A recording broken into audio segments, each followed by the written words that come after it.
छत्तीसगढ़ के deputy CM Vijay Sharma जिला पंचायत कबीरधाम पहुंचे। जिला पंचायत कबीरधाम के क्षेत्र क्रमांक 9 के सदस्य पद से इस्तीफा दिया। जिला पंचायत अध्यक्ष को ये इस्तीफा दिया। आपको बता दें कि विजय शर्मा जिला पंचायत कबीरधाम क्षेत्र के क्रमांक 9 के सदस्य और सभापति थे। कवर्धा विधायक बनने के बाद वो छत्तीसगढ़ प्रदेश के डिप्टी सीएम बनाए गए, इसीलिए उन्होंने जिला पंचायत सदस्य से इस्तीफा दिया। इसके बाद डिप्टी सीएम ने लोगों से मुलाकात कर उनका आभार जताया। जिला पंचायत के सदस्य होने के नाते 32 पंचायत और उसके अंतर्गत आने वाले सारे गांव लगभग 60, उन सब का दायित्व आपके ऊपर होता है। क्षेत्र क्रमांक 9 के आधार पर था। विभिन्न बैठकें होती थी। हमारे माननीय राम कुमार भट्ट जी, जिनको बहुत गहरा अध्ययन है पंचायती राज का, उनके मार्गदर्शन में हम सब लोगों ने काम किया और बहुत अच्छे से हमारे जिला पंचायत को हम सब माननीय अध्यक्ष महोदया के नेतृत्व में लेकर के आगे बढ़ रहे हैं। इस पूरे विषय पर मैं जरूर कहना चाहूंगा कि जितना अनुभव यहाँ पर मिला है 4 वर्षों में काम करने का, एक सदन में बैठने का, सदन में विषय रखने का और उसके माध्यम से निर्णय निकालने आने का, वो सब कुछ आज जीवन में विधानसभा में काम आ रहा है। जो कुछ हम लोगों ने गांव में घूम घूम कर देखा है कि क्या होना चाहिए, वो सब कुछ आज विभागों की योजनाओं को बनाने में काम आ रहा है। मैं अब जब पंचायत राज के मंत्री के रूप में काम कर रहा हूँ विष्णुदेव जी की सरकार में, तो हम लोगों ने यह भी देखा था कि गांव में महिलाओं के लिए बैठने की जगह नहीं होती थी, तो महतारी सदन हर एक पंचायत में बनाने का निर्णय लिया गया है। हर एक पंचायत में सीएससी को पंचायत के साथ जोड़ करके सरकार जनता को सारी सुविधाएं मुहैया कराना, उनका कोई पंजीयन हो, उनका रिजल्ट निकालना है, उनका महतारी बंधन की राशि आनी है, पेंशन की राशि आनी, सारे ग्राम पंचायतों में उनको उपलब्ध हो जाए। इसको हर हाल में आने वाले समय तक करके रखेंगे। सभी ग्राम पंचायतों में कोई अंतर नहीं आएगा। पूरी मेहनत के साथ, पूरी ताकत के साथ विभाग उस पर लगा हुआ है। इसी बीच एक बड़ी खबर का रुख करते हैं उज्जैन शहर, जहां पे बाइक को ठोकर मारकर पलटी है बस। हादसे में बाइक सवार की मौत, 10 लोग जख्मी हुए हैं। कानीपुरा रोड के पास ये हादसा पेश आया है। घटनास्थल की तस्वीरें आपकी टेलीविजन स्क्रीन पर। कानीपुरा रोड के पास ये हादसा पेश आया है।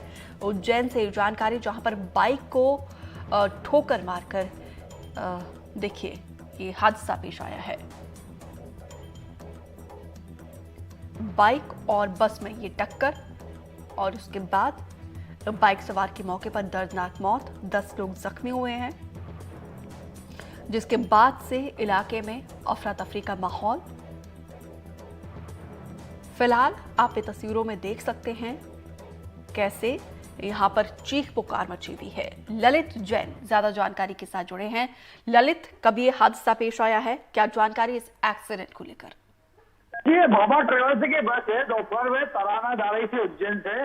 इसमें सवारियां बैठी हुई थी। इसी दौरान सामने से एक मोटरसाइकिल पर शख्स आ रहा था, जिसके कारण इससे बस टकरा गई। तो मोटरसाइकिल चालक की जो है स्पॉट पर मौत हो गई है और साथ में उसको उसके कारण बस अनियंत्रित हुई और खाई में गिर गई। मतलब खाई ज्यादा गहरी नहीं थी तो उसमें गिर गई, जिसके कारण 10 लोगों को चोट आई है। इस मामले में ग्रामीणों मौके पर पहुंचे, लोगों को निकाला और फिर उनको घायलों को जिला अस्पताल में पहुंचाया। मामले में चिमनगंज पुलिस ने बस चालक के खिलाफ प्रकरण दर्ज किया है। ललित, घायलों की संख्या कितनी है? घायलों की संख्या 10 है, लेकिन मात्र 2 या 3 लोगों को गंभीर चोट आई है। बाकी सबको सामान्य चोट है, इतने गंभीर नहीं है। चलिए, ये राहत की बात है कि ज्यादा चोटिल नहीं हुए हैं इस हादसे में। फिलहाल विस्तार से जानकारी साझा करने के लिए आपका शुक्रिया। उज्जैन की बात करते हैं, जहां पे निरंजनी अखाड़े से निष्कासित पूर्व महामंडलेश्वर मंदाकिनी को गिरफ्तार कर लिया गया है। मंदाकिनी की अस्पताल से डिस्चार्ज होते ही पुलिस ने हिरासत में लिया। आपको बता दें कि मंदाकिनी पर एक महंत को महामंडलेश्वर बनाने का झांसा देकर 7.5 लाख रुपए की ठगी का आरोप है। इसी के आधार पर 6 मई को मंदाकिनी के खिलाफ चीमनगंज पुलिस ने एफआईआर दर्ज की थी। इसके बाद मंदाकिनी ने कीटनाशक पी लिया था और जिला अस्पताल में उन्हें भर्ती कराया गया था, इलाज चल रहा था। लेकिन आज जैसे ही अस्पताल से छुट्टी मिली, डिस्चार्ज किया गया, वैसे ही पुलिस ने गिरफ्तार कर लिया। इससे पहले निरंजनी अखाड़े ने भी कार्रवाई करते हुए मंदाकिनी से महामंडलेश्वर पद से ये इस्तीफा ले लिया था और अखाड़े से भी निष्कासित कर लिया था। महामंडलेश्वर पे आरोप लगे थे, जिसमें एक थाना चिमनगंज में एक प्रकरण कायम हुआ था। उसके बाद इनका स्वास्थ्य खराब था, ये अस्पताल में एडमिट थी। आज वो डिस्चार्ज हुई हैं। जिनसे तबीयत खराब होने या क्या उनके द्वारा दवाई ली गई थी, उसके संबंध में महिला अधिकारियों द्वारा पूछताछ की जा रही है, उनके स्टेटमेंट लिए जा रहे हैं। उधर ग्वालियर के जीवाजी विश्वविद्यालय की चर्चा हमेशा अजीबोगरीब कारनामों के लिए होती है। ताजा मामला भी कुछ ऐसा ही है। यूनिवर्सिटी के तहत एक कॉलेज में चलने वाले MBA कोर्स में पढ़ने वाले 114 स्टूडेंट्स में से 91 सिर्फ एक सब्जेक्ट टोटल क्वालिटी मैनेजमेंट में फेल हो गए। अब सभी स्टूडेंट्स आंदोलन करके अपनी कॉपी दिखवाने की मांग कर रहे हैं। सवाल ये भी है कि जब एक सब्जेक्ट में 90% बच्चे पास होने लायक भी नंबर नहीं लाए, तो क्या इसके लिए पढ़ाने वाले की योग्यता पर सवाल या निशान नहीं है? इस पर देखिए NDTV की ये रिपोर्ट। उन्होंने जब उनको कुल सचिव जी को ज्ञापन दिया तो उस समय उनको ये मांग पर एक्सपर्ट को बुलाकर उनकी कुछ कॉपियां दिखवाई गई हैं कि जो कॉपियों में तो जो तथ्य आए उसके अनुसार उनका मूल्यांकन सही हुआ है। और कुल सचिव जी ने कहा है कि भाई आप अगर आपको और ज्यादा शंका है तो आप अपनी कॉपियों को RTI के तहत निकाल सकते हैं, जबकि मूल्यांकन विश्वविद्यालय ने सही कराया। नहीं, जो भी होता है वो नियमानुसार होता है कि कई अधिक छात्रों को RTI का भी अधिकार है, तो छात्र चाहें तो RTI से अपनी कॉपी निकाल सकते हैं। लेकिन जो भी हमने रैंडमली जो उनके कॉपी निकलवाकर मूल्यांकन कराया है, तो जो मूल्यांकन करता शिक्षक है और उन्हें सही कॉपी जांची। ये मामला पिछले 2-3 वर्षों से चल रहा है। जीवाजी विश्वविद्यालय में कॉपियां गलत चेक करी जा रही हैं। इसकी शिकायत 2-3 वर्षों से आ रही है लगातार। हम बहुत बार इनके RTI की कॉपियां लेके भी गए हैं, बहुत बार इनके सामने ये समस्या भी बताई है। क्या करा, इनने ठेकों पे कॉपियों का चेक करवाने के लिए टेंडर दे रखा है, जो कि कॉपियां पता नहीं कौन चेक करता, आंखें बंद करके, कि वो ये भी नहीं देखता छात्र ने कितनी मेहनत करके लिखा है, क्या लिखा है क्या नहीं लिखा है, या इनका कुछ पैटर्न है, विशेष पैटर्न, या राइट के निशान होंगे पूरी कॉपी में, रॉन्ग के निशान होंगे। नंबर ये लोग नहीं देते हैं, 0-0 लिख देते हैं। ऐसे ही मामला MBA का आया आज, जिसमें 114 बच्चों ने एग्जाम दिया, जिसमें से 91 बच्चों को एक ही एग्जाम में एटीकेटी दे दी गई है। जीवाजी विश्वविद्यालय हमेशा ही अपने अजीबोगरीब कारनामों के लिए चर्चा में रहता है। कभी उसके पेपर सही समय पर नहीं होते, कभी पेपर टाइम पर पहुंचते नहीं है, दूसरा पेपर खुल जाता है। लेकिन अब एक नया जो मामला आया है वह जीवाजी विश्वविद्यालय के खुद के परिसर से जुड़ा हुआ है।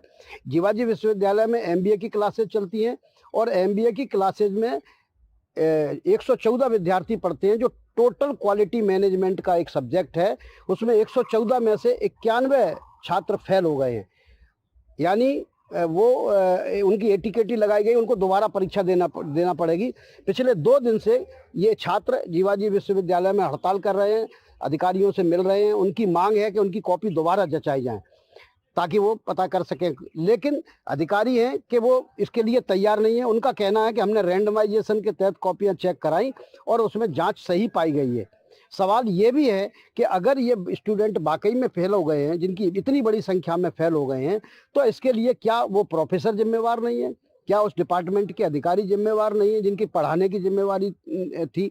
SOS में पढ़ने के बाद अगर विद्यार्थियों का स्तर ये रहता है कि 114 में से 91 स्टूडेंट फेल हो जाते हैं एक सब्जेक्ट में, तो क्या अभी तक उन पढ़ाने वाले लोगों के खिलाफ क्या कार्रवाई हुई या कार्रवाई होगी या नहीं होगी, इसका जवाब देने के लिए कोई तैयार नहीं है। फिलहाल छात्र हड़ताल कर रहे हैं, जबकि उनको अगले सेमेस्टर की तैयारी करना चाहिए थी। ग्वालियर से देव श्रीमाली, NDTV। विदिशा के सिरोंज पुलिस को सूचना मिली कि पारस पीपल गली में एक महिला का शव पड़ा है। पुलिस ने मौके पर पहुंचकर महिला का शव बरामद करके शव को गाड़ी से अस्पताल पहुंचाया। आसपास से पूछताछ के बाद पता चला है कि महिला का नाम ममता बागरी है। वो अपने प्रेमी रूप सिंह धाकड़ के साथ रहती थी। दोनों आए दिन शराब पीकर एक दूसरे के साथ मारपीट करते थे। फिलहाल पुलिस ने हत्या की आशंका के आधार पर जांच शुरू कर दी है। थाना सिरोंज में थाना प्रभारी को सूचना मिली थी कि सिरोंज कस्बा स्थित टोडी मोहल्ला में एक महिला का शव गली में पड़ा हुआ है। प्रथम दृष्टया उसके शरीर पर, सर पर चोटें हैं और खून बह रहा है। इससे ये प्रतीत हो रहा है कि उसकी हत्या की गई है। मामला पंजीबद्ध कर प्रारंभिक जांच शुरू कर दी गई है। संदेही की भी तलाश की जा रही है। मिलने पर उससे पूछताछ की जाएगी।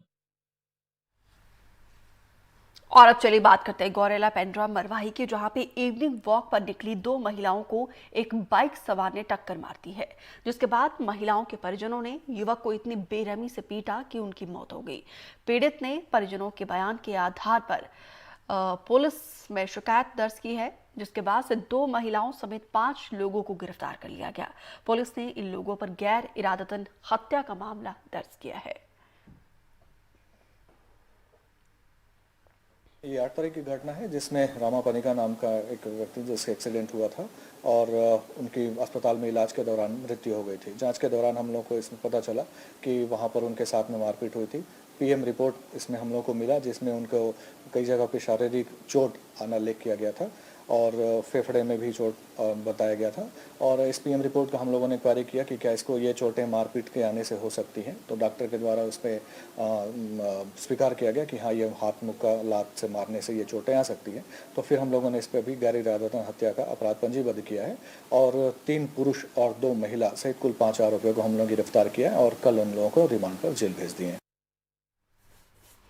कांकेर में 10 मई को राइस मिल में एक नाबालिग से दुष्कर्म का मामला सामने आया था। मिल में ही काम करने वाले झारखंड के युवक पर नाबालिग से दुष्कर्म करने का आरोप था, जिसके बाद कोतवाली पुलिस ने आरोपी को गिरफ्तार करके जेल भेज दिया। लेकिन इस दौरान इस बात पर सवाल उठने लगे कि आखिर राइस मिल में नाबालिग युवती से काम कैसे कराया जा रहा था। प्रशासन ने मामले की गंभीरता को देखते हुए जांच के लिए महिला और बाल विकास विभाग और श्रम विभाग की एक संयुक्त जांच टीम का गठन किया है।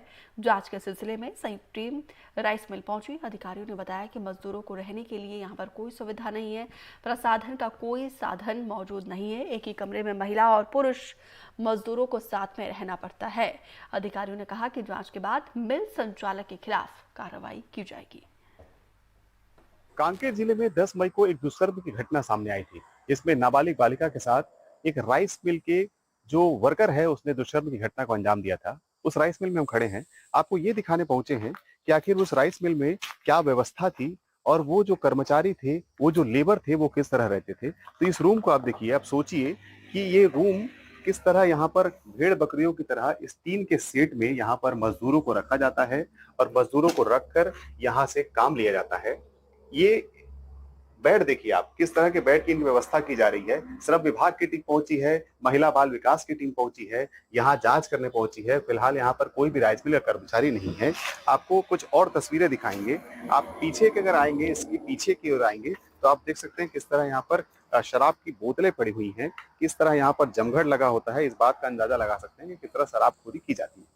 इसके अलावा जो नाबालिगों से काम लिया जा रहा है उस पर सख्त कार्रवाई होनी चाहिए, ऐसा लोगों के बार बार मांग उठ रही थी। और आज आप देख सकते हैं इस राइस मिल में महिला बाल विकास की टीम और जो श्रम विभाग की टीम है वो पहुंची हुई है यहाँ पर जांच करने के लिए। लेकिन फिलहाल ये राइस मिल में एक चौकीदार के अलावा कोई भी मौजूद नहीं है। इनसे हम बात करेंगे और जानेंगे कि आखिर इस दुष्कर्म की जो घटना सामने आई है उसमें किस तरह की कार्रवाई हो रही है और आगे किस तरह की ये प्रक्रिया अपना रहे हैं। आप देख सकते हैं ये महिला बाल विकास की टीम है जो पंचनामा की कार्रवाई कर रही है। ये महिलाएं बैठी हुई हैं, पंचनामा की कार्रवाई में लगे हुए हैं। इसके अलावा कुछ लेबर डिपार्टमेंट के हैं, कुछ जनप्रतिनिधि है, उनसे बात करते हैं, जानते हैं कि आखिर क्या व्यवस्था की जा रही है। पहले हम आपसे बात करेंगे, इस वजह ये बताइए, आप एक जनसंपर्क हुई थी इस मिल में 8 तारीख के रोज एक आदिवासी समाज का लड़की है जिसके अभी 15 वर्ष का हुआ है, जो काम करने के लायक भी नहीं हुआ। 18 वर्ष के बाद अपन काम लेते हैं नियम से देखा जाए तो। पर यहाँ पर मिल में 15 वर्ष की लड़की से काम भी लिया जा रहा था और उनके साथ देह व्यापार भी। अच्छा, क्या लगता है इस तरह की घिनौनी घटना का होना समाज को किस दिशा में लेके जा रहा है? समाज को बहुत गर्क में लेके जा रहा है और मैं चाहता हूँ कि ऐसे मिल में कई जगह ऐसे काम हो रहा है जिसमें जांच होना चाहिए। अच्छा सर, आप तो लेबर डिपार्टमेंट से हैं। 14 वर्ष से कम या 18 वर्ष से कम जो बालक रहते हैं जिनको नौकरी पर नहीं रखा जाता, श्रम डिपार्टमेंट यही कहता है कि जो श्रम कानून है उसके नियमों का पालन हो, लेकिन राइस मिल में उस तरह का पालन होता नजर नहीं आ रहा है। 14 से 18 वर्ष के बच्चे से काम कराना कानून अपराध है, उसके लिए कार्रवाई होती है। मालिक को नोटिस डाला गया है, उसके बाद कोर्ट में केस डालेंगे इसका। सर अभी क्या कार्रवाई कर रहे हैं? आप पहुंचे हैं यहाँ पे, कोई नहीं है? कोई नहीं है तो नोटिस डाले मालिक को, उसके जवाब देखते हैं क्या आता है, उसके बाद फिर केस श्रम न्यायालय धमतरी में डालेंगे। जो दुष्कर्म का मामला सामने आया है, क्या वो पीड़िता नाबालिग है? हाँ, 15 वर्ष बता रहे हैं। 15 वर्ष बता रहे हैं, नाबालिग है। काम लेना गैर कानूनी है। कानून कोरिया में सड़क की खराब स्थिति से परेशान ग्रामीणों ने कोरिया के मुख्य मार्ग को बंद कर दिया है। ग्रामीणों ने सड़क पर बैरिकेडिंग लगा दी है, जिसके बाद से बाजार चौक सोरंग से नसरी रोड तक यातायात रुक गया। दरअसल इस रास्ते से कोयला भारी वाहन निकलते हैं, जिसके चलते सड़क खराब हो गई है, लेकिन SECL प्रबंधन इस बारे में कोई ध्यान नहीं दे रहा है, जिससे परेशान गांव वालों ने सड़क को बंद कर दिया।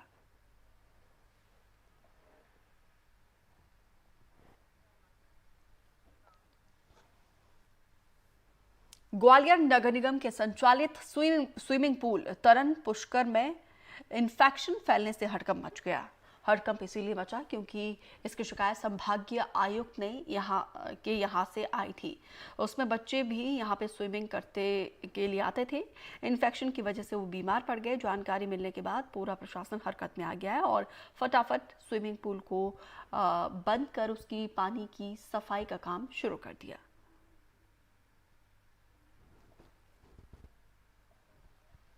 कुछ लोगों ने शिकायत की थी कि क्लोरीन से कुछ लोगों को आंख में खुजली आ रही थी, तो हमने उसको अभी स्विमिंग पूल चेक कराने के लिए बंद किया है। उसका वाटर टेस्ट कराया है, आज उसकी रिपोर्ट आ जाएगी। जैसे इसकी रिपोर्ट आएगी पता चला कि क्लोरीन कितनी मात्रा में थी। सर कितने बच्चे उसमें प्रभावित हुए? नहीं, ऐसा कोई रिपोर्ट नहीं थी, 1-2 बच्चे की थी, तो वो भी अब सब ठीक हैं, तो कुछ इशू नहीं। पूरा घटनाक्रम तरुण पुष्कर में बच्चों को क्लोरीन का इनहेलेशन होने के कारण थोड़ा पल्मोनरी कंजेशन हो गया था, इसलिए उनको भर्ती किया गया था। अभी कैसी तबीयत है? अब बिल्कुल ठीक है और डिस्चार्ज होकर घर चले गए। क्लोरीन कितना खतरनाक होता है ये बता दीजिए। क्लोरीन तो जो है ना पल्मोनरी कंजेशन होता है, लंग्स में जाता है तो कंजेशन करता है, अधिक मात्रा में जाता है तो कंजेशन करता है। क्या साइड इफेक्ट होते हैं? लंग्स में कंजेशन देखा गया। बीजापुर में सुरक्षा बलों के लगातार एक्शन के बाद 30 नक्सलियों ने सरेंडर कर लिया। नक्सलियों ने DIG, CRPF और SP के सामने सरेंडर कर लिया। जानकारी के मुताबिक सरेंडर करने वाले 9 नक्सलियों पर 39 लाख रुपए का इनाम घोषित था। जनवरी 2024 में से लेकर अब तक बीजापुर में 180 नक्सलियों को गिरफ्तार किया जा चुका है, जबकि 76 नक्सलियों ने सरेंडर कर लिया है। अभियान के तहत जिसमें जिला बल और DRG, इसके अलावा जिला की जो पुलिस बल है, इसके अलावा CRPF के 50वीं 85 वाहिनी, 222, 229, 168, कोबरा की 202, 210, इसके अलावा STF, इनकी संयुक्त कार्यवाही से हमारे पास 30 लोग हैं जिन्होंने आत्मसमर्पण किया है। इनका जो आत्मसमर्पण करने का जो मुख्य कारण है वो जो नक्सलियों, जो माओवादियों हैं, उनके विचारधारा से ये क्षुब्ध थे और जो छत्तीसगढ़ की जो पुनर्वास नीति है उसमें उसका जो प्रभाव है, उसमें जो प्रावधान है, उनके तहत इन्होंने आत्मसमर्पण किया है। बीजापुर में भैरवगढ़ थाना क्षेत्र के खेतों में ब्लास्ट हो गया, जिसमें 2 मासूम बच्चों की मौत हो गई है। पूरा मामला बोडगा गांव का बताया जा रहा है। बीजापुर SP ने मामले में दावा किया है कि नक्सलियों की तरफ से खेत में IED प्लांट किया गया था, जिसकी चपेट में आने से 2 बच्चों की मौत हुई है। फिलहाल पुलिस जांच कर रही है। भैरवगढ़ थाना अंतर्गत बोडगा गांव है, जो कि इंद्रावती नदी के उत्तर दिशा में है, वहाँ का मामला है, जिसमें अभी प्रारंभिक सूचना मिली है कि नक्सलियों द्वारा लगाए गए IED में 2 नाबालिग बालक थे, उनकी मृत्यु हो गई है। उसके पश्चात जैसी सूचना मिली, हमने ग्रामीणों से संपर्क किया और ग्रामीणों से संपर्क करके जो उनके शव है उसको मंगाया जा रहा है और उसके बाद उसमें जो आगे की उचित वैधानिक कार्रवाई मर्ग कायम करके किया गया। तो वहीं बीजापुर की घटना पर CM विष्णुदेव साय ने सोशल मीडिया प्लेटफॉर्म X पर दुख जताया है। CM ने कहा है कि बीजापुर जिले के बड़े बोडका गांव के एक खेत में नक्सली द्वारा लगाए गए IED की चपेट में आने से गांव के 2 मासूम बच्चों का देहावसान की दुखद सूचना प्राप्त हो रही है। ईश्वर से उन अबोध बच्चों की आत्मा की शांति एवं शोकाकुल परिजनों को संबल प्रदान करने की प्रार्थना करता हूं। मेरी संवेदनाएं उनके साथ है। नक्सलवाद का काला साया हमारे बच्चों को निगल रहा है, जिसे किसी भी हाल में बर्दाश्त नहीं किया जा सकता है। इस घटना की जितनी निंदा की जाए उतनी कम है। नक्सलियों को मासूम के मौत की कीमत अवश्य चुकानी होगी।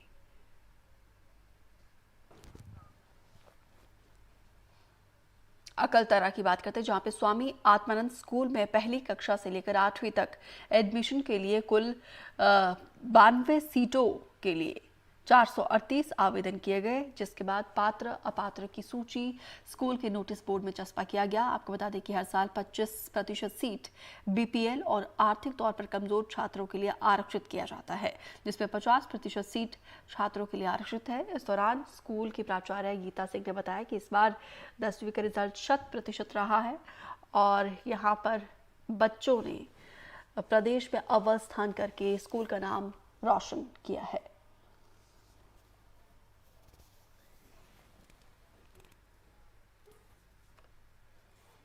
जशपुर में अवैध कारोबार के खिलाफ पुलिस लगातार कार्रवाई कर रही है। इसी कड़ी में कांसाबेल और पत्थलगांव पुलिस ने ज्वाइंट ऑपरेशन को अंजाम दिया है और नशा तस्कर को दबोचा है। आरोपी के पास से नशीला कप सिरप भी बरामद किया गया है। पुलिस ने आरोपी से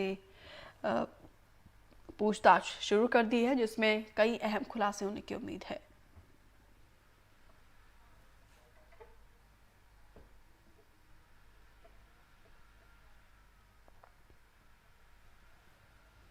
बेमेतरा में जमीन की खरीद बिक्री में 30% बाजार मूल्य की छूट हटा दी गई है। 5 साल पहले की कीमत को फिर से यहां पे किया गया है। 2019-20 की गाइडलाइंस को जारी करते हुए जमीन के खरीदी बिक्री के रेट तय किए गए हैं, जिसमें बेमेतरा जिला मुख्यालय के सदर रोड की जमीन सबसे महंगी है, जहां पर सरकारी दर जो है 93,000 प्रति वर्ग किलोमीटर निर्धारित की गई।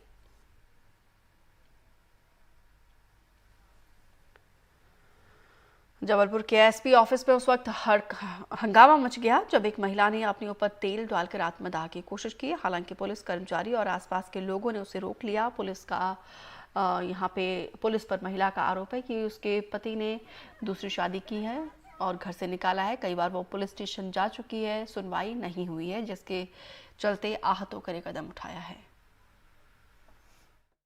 1.5 साल हो गया मुझे थाने चक्कर काटते हुए। मैं परेशान हो गई हूँ। मेरे बच्चे हैं, मुझे घर से भगा दिया गया है। आए दिन परेशान करती रहती हैं कि तुम यहाँ घर पे नहीं रहो, दहेज लेके आओ। मैंने उनको थोड़ा थोड़ा करके दहेज 15 लाख रुपए तक दे दिया, ये नहीं दिया वो नहीं दिया, और घर से मुझे भगा देते हैं, मारपीट करके ना मुझे रख रहे हैं। और मेरे पास अब कोई चारा नहीं है मरने के अलावा। किस थाने में शिकायत की थी आपने? संजीवनी नगर थाना में की थी, महिला थाने में की थी। सर इन पे कोई कड़ी कार्रवाई नहीं कर रहे हैं। ये पूरे कानून को तार बदनाम कर रहे हैं। दो शादी करके 2 बीवियां रख के और एक को भगाना, एक को रखना। क्या अभी आपको क्या आश्वासन दिया? अभी बोले निराकरण होगा इसका, हम उसको कड़ी FIR दर्ज करेंगे। मंजू तिवारी यहाँ आज प्रथम बार पेश हुई थी। उसका कहना है कि थाना संजीवनी नगर में उसकी सुनवाई नहीं हो रही। हमने तत्काल उसकी सुनवाई करते हुए और विशेष वाहक से उसको वहाँ थाने भिजवा रहे हैं और उसकी रिपोर्ट दर्ज करवा रहे हैं। विदिशा में दिन दहाड़े चोरी का मामला सामने आया, जहां पे कोतवाली थाने के सामने एक बुजुर्ग से शातिर चोरों ने 1,90,000 रुपए चोरी की है। जानकारी के मुताबिक बुजुर्ग बैंक से पैसे निकाल कर लाया था और इस दौरान देखिए किस तरीके से बदमाशों ने इस वारदात को अंजाम दिया है। पुलिस फिलहाल तफ्तीश कर रही है। पैसा डिग्गी में रखे, चाबी गाड़ी में लगाई, जब मुर्का गुंजाइश नहीं थी गाड़ी अपन पीछे हटा ले चलो वही रोड से गाड़ी हटा कर लेगा। उतने टाइम में मैंने गाड़ी में चाबी निकाल ली। बाहर जाकर देखी मैंने कि यार चाबी गिर गई। मनोज रे गाड़ी की चाबी नहीं। एक्टिवा रखी थी पोस्ट ऑफिस वाली गली में, नीम के नीचे, तो वहाँ सोसाइटी से पैसे लेके आए और एक्टिवा में उन्होंने ला के रखे पैसे। एक्टिवा को पीछे ले जाते गए तो किसी ने गाड़ी की चाबी निकाल ली। जो गाड़ी की चाबी वापस यहाँ देखने आए तब तक गाड़ी में से डिग्गी खोल कर कोई पैसे ले जा चुका था। पैसे 1,90,000 रुपये। यहाँ सामने थाना भी है? हाँ, सामने कोतवाली है जस्ट, उसी के सामने से ये घटना हुई है। बुलेटिन में इतना ही, दीजिए इजाजत, नमस्कार।